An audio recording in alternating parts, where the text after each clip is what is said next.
రండి మనము ఆరాధన వాక్యంగా ధ్యానం చేసిన మొదటి యోహాను పత్రిక 3వ అధ్యాయము మొదటి నుండి 6 వచనాల సారాంశాన్ని కొంచెం క్లుప్తంగా, కొంచెం వివరణాత్మకంగా ప్రభువుని ఎందుకు మహిమపరచాలో చూసే ప్రయత్నం చేద్దాం. మొదటిగా దైవజనుడు అంటూ ఉన్నారు, మనము దేవుని పిల్లలమని పిలువబడినట్లు తండ్రి మనకెట్టి ప్రేమను అనుగ్రహించును చూడుడి, మనము దేవుని పిల్లలమే. ఇక్కడ చెప్పబడుచున్న మాట ఏమిటి అంటే, మనము దేవుని పిల్లలము, మన తండ్రి దేవుడు అని చెప్పడం చాలా విశేషకరమైన విషయం. ఎందుకు అంటే, ఒక అధికారి మనకు బంధువుగా ఉంటే మనము చాలా గర్వంగా ఉంటాము. అటువంటిది దేవాతి దేవుడే మనకు తండ్రిగా ఉంటే ఇక మనకు ఎంత ధైర్యము, ఎంత బలము మనకు.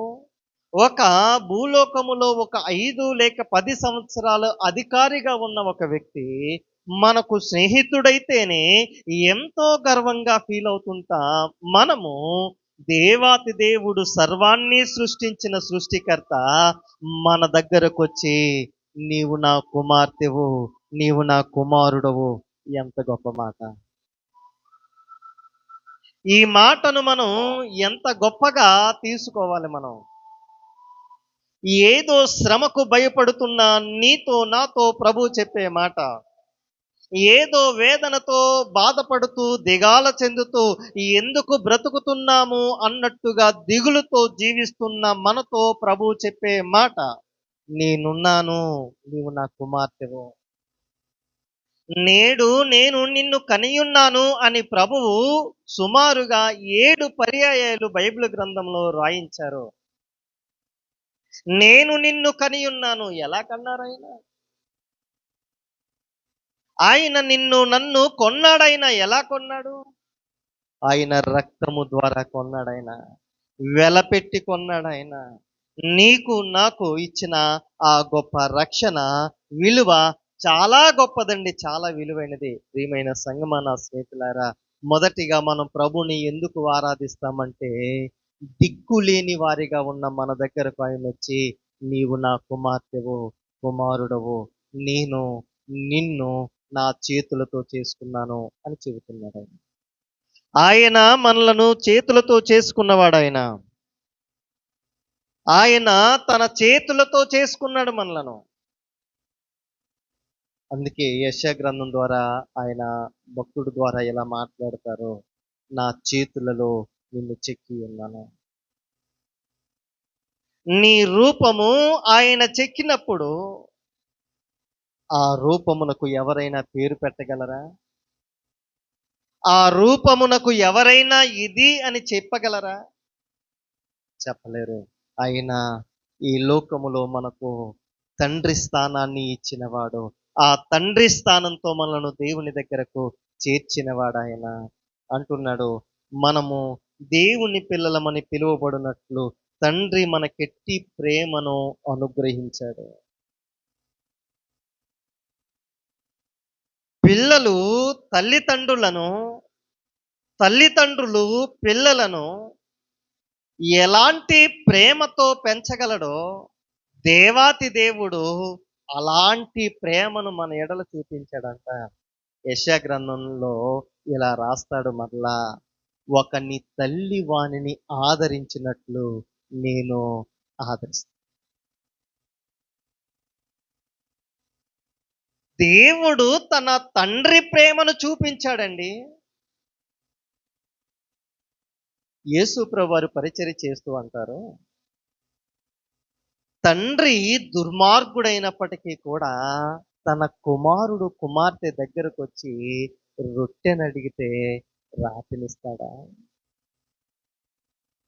రొట్టెనడిగితే రాతినిస్తాడా? ఎంత దుర్మార్గుడైనా సరే తన తండ్రి తన కడుపును పుట్టిన వారు బిడ్డలు బాగుండాలనే చూస్తారు.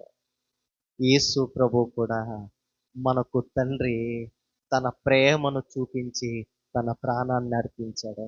ఎంత గొప్ప ప్రేమ ఇది! ఈ ప్రేమను ఎలా మనం వర్ణించేది? ఈ ప్రేమను ఎలా మనము వివరించేది?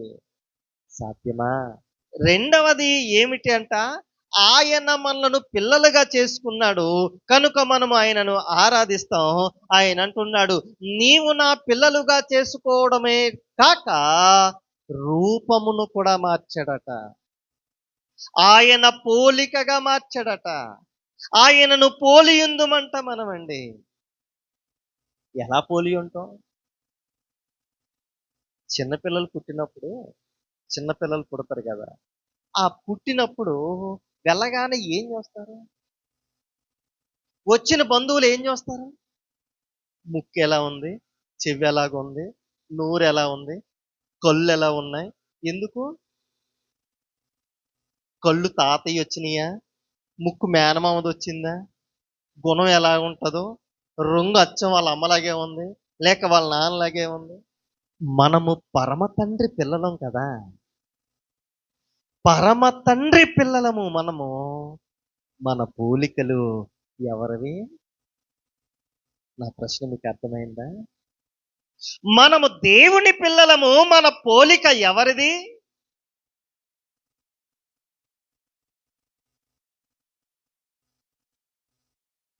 ఆ పరమ తండ్రి పోలికలే మనలో ఉన్నాయా?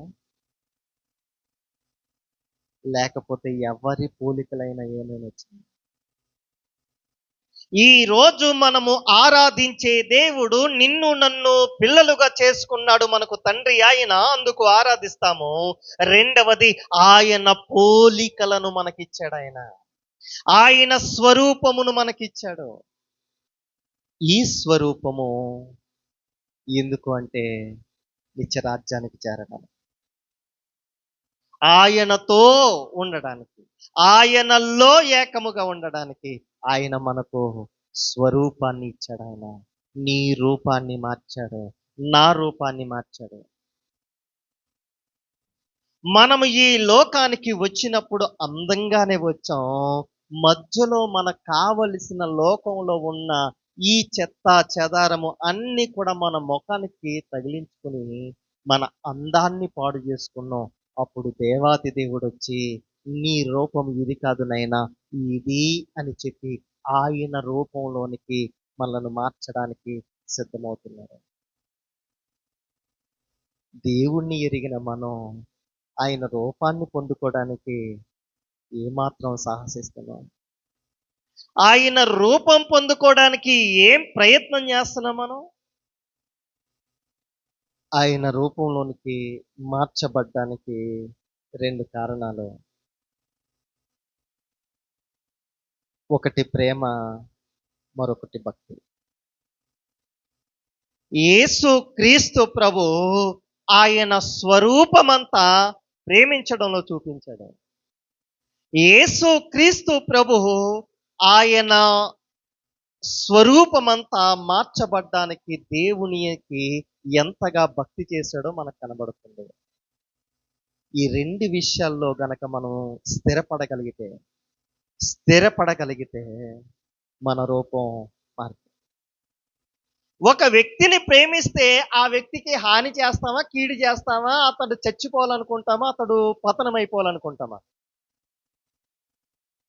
ప్రేమ చూపించే వ్యక్తి దగ్గర నుండి ఎప్పుడైనా హాని అనేది కోరుకుంటామా? హాని చెయ్యాలనుకుంటామా? ఏమి? ప్రేమిస్తున్నాము కనుక. అవునండి?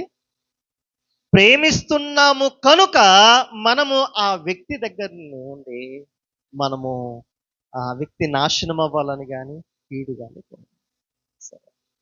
ఆయన రూపం మనలో ఉందా?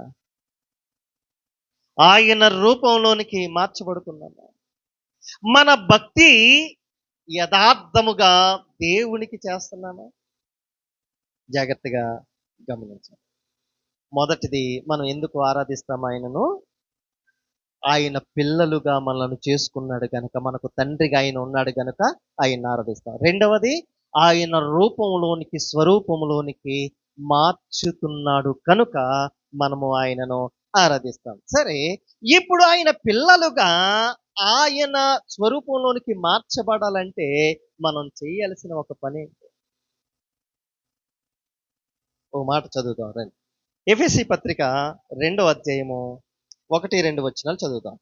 ఇక్కడ చెబుతున్న ఈ మరో మాట ఏంటంటే, మనం అపరాధముల చేతను పాపాల చేత చచ్చిన వారిగా ఉన్నప్పుడు ఆయన బ్రతికించి కుమారునిగా కుమార్తెగా చేసుకున్నాడు.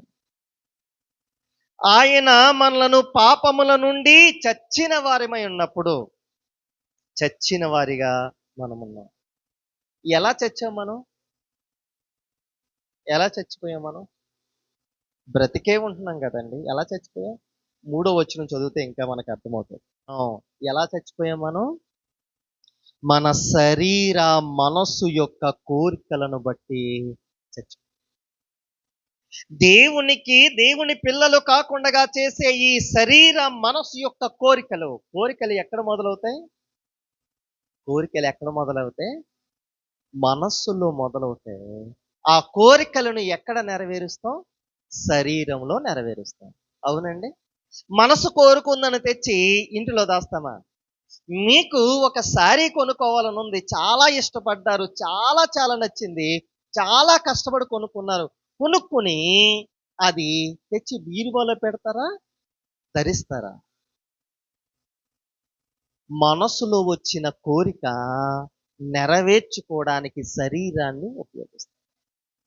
మనము ఏ విషయంలో చచ్చిపోయామంట? మనస్సు యొక్క కోరికలను తీర్చుకొని శరీరము మీద అవలంబించి. నీకు నీ మనసు చెబుతుంది, ఒక్కసారి ఆ సినిమా చూడొచ్చు కదా, అది భలే ఉంటుంది కదా, ఆ పాపపు ఆ సీన్ భలే ఉంటుంది కదా, నీ మనసు కోరుకుంటుంది. అది నీ మనసు కోరుకున్న రీతిని బట్టి, నీ మనసు చెప్పిన దాన్ని బట్టి నువ్వు చేస్తావు. చేసిన తర్వాత ఉంటావా? చాలా మంది మానవ మృగాలుగా జీవించడానికి ఓ కారణం ఏంటంటే మనసు ప్రేరేపించే దుర్మార్గత, మనసు ప్రేరేపించే చెడ్డ కోరిక, మనసు ప్రేరేపించే దుర్లభ స్వభావం. అందుకేనండి మనిషి మృగంలా మారుతున్నాడు. ఎదురుగా ఉన్నది స్త్రీయా, చెల్ల, పిల్ల, తేడా తెలియట్లేదు. మనసు చెప్పే కోరికది. ఏమండి, అభంశుభం తెలియని చిన్న చిన్న బిడ్డలను మానభంగం చేస్తున్న ఆ దుర్మార్గకరమైన మనసును ఏమనాలి? చచ్చినవాడు అనకూడదు. చచ్చిన మనస్సు కదా. అరే, ఆ పసిబిడ్డకు ఏం తెలుస్తుంది? మానవ మృగాలుగా ఉండి చచ్చిపోతున్నారు జనాలు. చచ్చిపోతున్నారండి. ప్రియమైన సంగమా, నా స్నేహితులారా, అపరాధముల చేత పాపముల చేత చచ్చిన వారిగా ఉండగా దేని ద్వారా? మనసు చెప్పే పాపపు కోరిక, దాన్ని నెరవేర్చడానికి శరీరాన్ని ఉపయోగిస్తూ దుర్లభమైన పాపాన్ని కొని తెచ్చుకున్న మనుషుల ఎడల ఆ పరమ తండ్రి ప్రేమ చూపించి, రే బాబు, ఇదిరా జీవితం అంటే, ఈ పాపపు జోలికి వెళ్ళొద్దు అని చెప్పి ఆయన మాట్లాడుతున్న మాట ఎంత గొప్పది, ఎంత గొప్పది. స్నేహితులారా, ఆలోచన చేద్దాం. తండ్రిగా మనకున్నాడు ఆయన, పాపముల నుండి విడిపించి ఆయన స్వరూపములోనికి మార్చి ఆయనతో ఉండుటకు సిద్ధపరుస్తున్నాడు. అందుకే ఆయన అంటున్న మాట ఏంటి? మనకు ఈ నిరీక్షణ ఇచ్చాడట. 3వ వచనం ఏం చెప్తుంది? నిరీక్షణ ఇచ్చాడట. ఈ నిరీక్షణ మనలను పాపం నుండి దూరం చేస్తుంది. ఈ నిరీక్షణ దేవుని రాజ్యానికి దగ్గర చేస్తుంది. ఈ నిరీక్షణ మనను ప్రభుకి బిడ్డలుగా మారుస్తుంది. ఈ నిరీక్షణ ఈ లోకములో శ్రమల తరువాత నా దేవునితో నేనుంటానన్న గొప్ప నిరీక్షణ మనకు అనుగ్రహించిన దేవుణ్ణి మనసారా ప్రార్థన చేద్దామా?